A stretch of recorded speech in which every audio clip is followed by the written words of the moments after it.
Hey everyone, this is Joy of Joy Morphs Beauty, and in this video I'm going to be sharing how I lost 40 pounds, so stay tuned.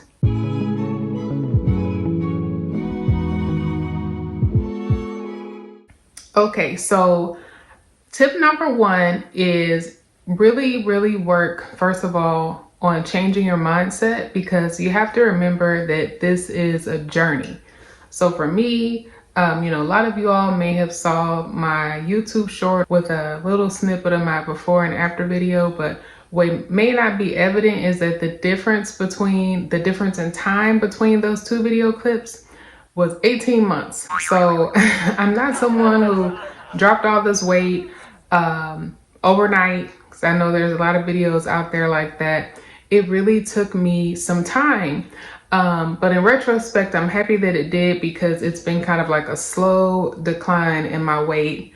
And so far, thank God, looks like I've been able to lose and kind of keep losing, keeping it going down the way it needs to go.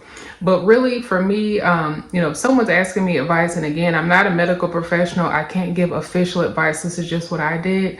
Definitely kind of work on surrounding yourself with, positive books and quotes and whatever you got to use to kind of encourage and motivate yourself, so that you remind yourself that this is a journey that you're taking on, that it's going to take some time, and that you can kind of enjoy yourself every step of the way. No matter what, you want to be consistent. But if you look at my path of weight loss over this past 18 months, it has been going down, but if you look real close, it's kind of little hills and valleys there. So despite all of that, I've had to work really hard to be consistent, even when I felt that I had plateaued or even regressed. It was difficult, and I did stop a few times out of frustration, but I picked it back up. So it's definitely a habit that you're going to have to work on, but you want to kind of have that in your mind from the get-go, that you are going to really have to work on your personal gift of consistency, because that to me is really where the game is won. Something that really helped me right off the bat was to work on reducing/eliminating sugar in my diet. Easier said than done. Like I said, once you realize how much sugar is in all our different food, it's kind of crazy. But I kind of slowly was swapping out something real sugary for something less sugary. Some people like and don't like artificial sugar. I'm an everything in moderation type of person, so I do use artificial sugar sometimes to help me. I love coffee. I'm a coffee girl, but the way I like my coffee, I can't drink my coffee the way I like my coffee now. It's too much sugar, too many calories for me. So I've had to use sugar-free creamer for a while to kind of help me ease down. I was able to eliminate pop, and I'm from Chicago, so I say pop. Some people may say soda and things like that. And I developed a taste for sparkling water. Those are some of the things that I've cut out. And I love, chocolate. I love chocolate.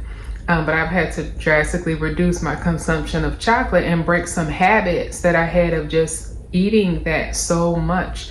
And really, it's just kind of like the breaking of the bad habits and forming the new habits.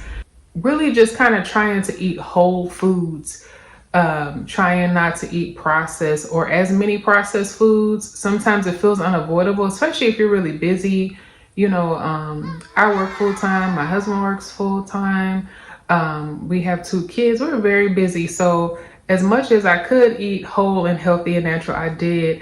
But I didn't beat myself over the head if every meal wasn't just perfect, But I think a really good rule of thumb that I heard before that kind of stuck with me was, you want to, when you go grocery shopping, think about everything that's in the perimeter, like on the perimeter of the grocery store. So usually most stores, when you come in, they'll have like their produce section, they'll have the meat, the dairy and the cheese and all of that, all of those types of items that are on the outside, kind of like the fresh, more so from a natural source type of foods. And then the more processed foods a lot of times tends to be on the inside of the store. So, in today's world, as I said, obviously you're probably going to do some shopping on the inside of the store, but you want to kind of work on increasing those whole foods and decreasing that processed foods. Number 5, I don't feel like I hear a lot of people talk about this, but you really have to give your taste buds time to change. So at the height of my, this is really like a postpartum weight loss journey, because I gained all the weight from pregnancy, but this pregnancy with my little girl was definitely the roughest one in terms of my own personal physical symptoms. I was just eating when I could, when I wasn't like nauseous, just eating any and everything, whatever would stay down. So I had developed really bad eating habits. Just was trying, like I said, literally whatever would stay down. And I just felt like I was never full with her for whatever reason. My appetite was just never satisfied. So I really had to change some habits after I gave birth. And I have found that it really takes time for your taste buds to change. And you have to give yourself time to go through that process, because if you don't, you're going to be fighting against, I think, what your body wants to eat versus what you should eat. And it gets a lot easier the more you train your body to eat the healthier foods. So I mentioned earlier that I love sparkling water. I love it now. I didn't like it when I first tried it. I was trying to find like some sort of substitute for Diet Pop, because I have drank that for a very long time, and I know that's not necessarily the best, but it helped me transition from very sugary drinks. So I tried the sparkling water, and I was like, oh gosh, like trying to find a brand I like, and it was difficult at first, but once I started easing off the sugar, once I started eating more whole foods, now I can taste the very subtle flavors that are added into the sparkling water, and it's a lot more satisfying for me. I actually do enjoy it and look forward to drinking it. Number 6, and this one I would say is very, I think, for women who have given birth, but even if not, I have like a general recommendation for it. You really want to look into working your abdominis recti muscles. So those are the muscles that tend to get really stretched out when you're pregnant. And the reason why a lot of women, after they give birth, they still look like they're pregnant. So that's my layman's explanation. As I said, I'm not a medical professional, but if you look at my before video, my stomach was just way stretched out. This is my 3rd pregnancy at this point. So my muscles, they've been here and done that several times. So they just stuck right out there. And I really have had to do months and months and months of ab work to get them tighter. In the beginning, I had actually come across some information about the abdominis recti muscles, and I found a really good physical therapist who has a YouTube channel where he had like a series of exercises that he showed women, what to do so that they could kind of strengthen those muscles. So that was the first channel I had came across that really talked about that. And I followed his exercises for at least 1 month.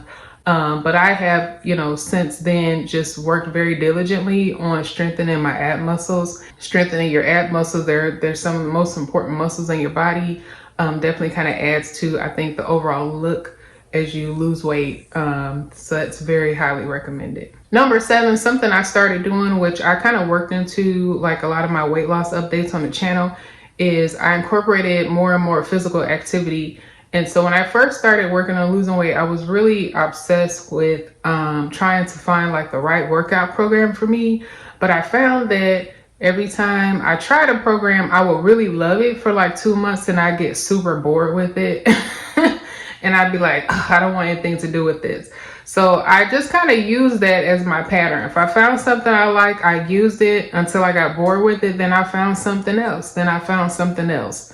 Lord knows there's more than enough exercise programs and fitness influence YouTube channels and apps and things of that nature to kind of fill that void and keep you kind of interested. And, when I wasn't doing that, I went on walks a lot of times with my family. That's like a big activity that I really enjoy on the weekends. I'm a big sunlight person. I'm a big outdoors, fresh air person. So that's exercise that's very enjoyable for me. And in my very humble opinion, I feel that it's important to find exercise that you enjoy so that you stick with it. Some exercise, like a lot of the program, you're gonna burn 1,000 calories in an hour. I mean, but if I do it and I don't ever want to do it again, who cares? I'm not a boot camp type of person. I don't want somebody yelling in my face. I'm not about to do 100 burpees for you. I don't like any of that stuff, but someone else, that might be their thing. I'm not a runner. I do have some goals of trying to run, here and there, maybe in the future, but I'm not naturally a runner. So committing to running 5 miles a day wouldn't work for me. I can't swim, so I'm not going to try to swim every day. I have to find something that works for me. I enjoy walking outside. That's what I did. I used my son's video games to help me exercise for a while, because some of the video games like the Nintendo Switch have really good exercise games, and I use things like that.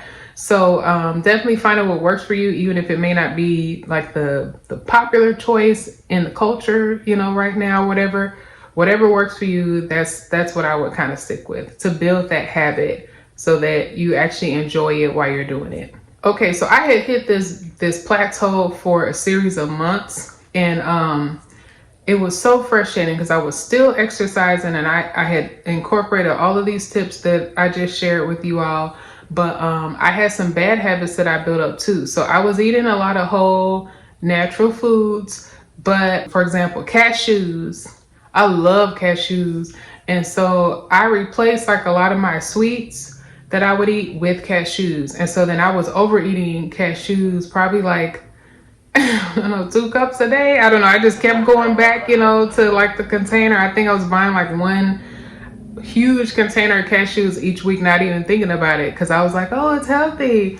But I wasn't really losing any weight, and I kind of got stuck there for months. So I had to really just admit to myself that thinking over the course of my adulthood, the only time in my life that I had ever actually really lost weight and kept it off for a period of time was when I counted calories right around when I had turned 18, I think, because I was like an overweight child, and I talked about that in a previous video. But I lost maybe I think probably, I guess, 40 or 50 pounds back then when I kind of transitioned into adulthood. But being a teenager, I didn't really do it as healthy as I should have done it. I ate like too little of an amount of calories, and it was very difficult to adhere to. Some days I got like dizzy, and it was just, I probably should eat a little more than what I did, because I lost weight super fast. I think I lost like 40 or 50 pounds in about 4 months. Granted, I was really young, but I had to admit to myself that did work. But so I said, let me try this again, but with a much more balanced approach than what I did before. So I'm going to share the app that I use on the screen. And what I did was I let the app pick how many calories I should eat each day based on my activity level, which is just kind of regular. I'm not an Olympian or anything. I just have a very regular, kind of activity level. And it was a lot more than what I would have picked for myself. Granted, I am 6 feet tall, but that was what my app picked for me to eat every day. So that's what I've been doing. And I've been consistent. One of my other tips, and that has really been working for me to kind of control what I eat and how I eat. And since I'm eating healthier foods, since I'm not eating as much sugar as I used to, like my previous tips, those calories go a very long way. And so that is like been key for me, because I see it kind of like, almost, that's what I have to eat each day. So that kind of breaks down to maybe like 600 calories per meal. So I need to make sure whatever I eat is within that. So I'm making sure I have really good portions. I'm making sure that I have, fruits and vegetables that help to fill me up as part of the meal. That gives me a very small portion of carbs, and I'm not cutting anything out, because when I do that, it makes me want to eat it more. Then I kind of start like a bad cycle. But I just eat, if it's something I really like that's really high calories, I just eat a very small portion of it. So I still kind of had a little bit of it, the taste of it. And using my calorie counting app really, really keeps me on track. I'm on a good streak right now, and I'm really, really proud about that. Now, in addition to counting the calories, what has really helped me, I was motivated by my husband to start this because he drinks like a lot of water, especially in the summertime. And so I said, that's something I really want to incorporate. And I did a bit of research and I said, I want to start a goal of drinking 100 ounces of water a day. I did discuss this with my primary care physician, who thought it was a great idea. She loved it.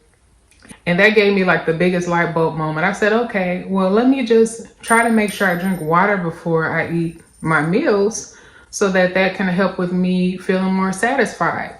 So with the 100 ounces a day goal, usually I try to make sure I have the 32 ounces in by noon, 32 in by 4. I have like a 32 ounce cup, and then 32 in like by 8 by the time I wrap up dinner. Then if I have any little bit of extra left, usually I'll have like some coffee or something during the day that'll help to make up sparkling water, make up the rest of the ounces. And then I try to make sure I'm kind of drinking it a little bit before I eat so that I'm not starting on like a super empty stomach. And that right there has been like the biggest game changer for me. I don't know why more people don't talk about that. I could see myself kind of using this to help me, like for really just for my life, to just stay on track with my eating, the drinking the water, in addition to just more so calorie count, thinking of it as portion control. That has kind of really helped to keep me accountable. And those two things helped me tremendously. They helped me break like a plateau that I had for many months this year.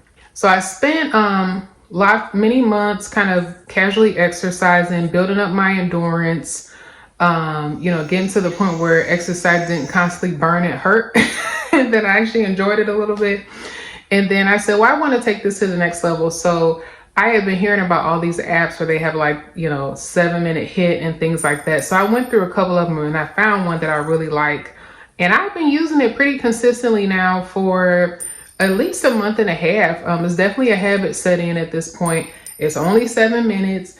The app gives me random, strength building exercises to do each day. I can use my own music with it, so I don't feel like I'm having to stare at the same person exercising, because that's what would make me bored with some of the other programs. And I have really enjoyed that. And I think that has really helped me to build a lot of strength in my body, and to keep my ab muscles gaining strength as I continue to work on getting more healthy. So pretty much those are my 10 steps that I have to share about how I have lost 40 pounds. Very realistic tips, very honest tips. As I said, I have incorporated all of this over 18 months. So that's basically the sum of 18 months worth of work, research, dedication, focus, consistency on my weight loss journey. And I hope that information, take from it what you will. As I said, talk with your doctor, see what you may want to implement, because I'm not a medical professional, but that's what I did. So if you have any questions or comments, leave them in the chat below. Thanks so much for following my weight loss journey. Thank you to all my subscribers who have encouraged me along the way. I appreciate all of you, and take care. Bye-bye.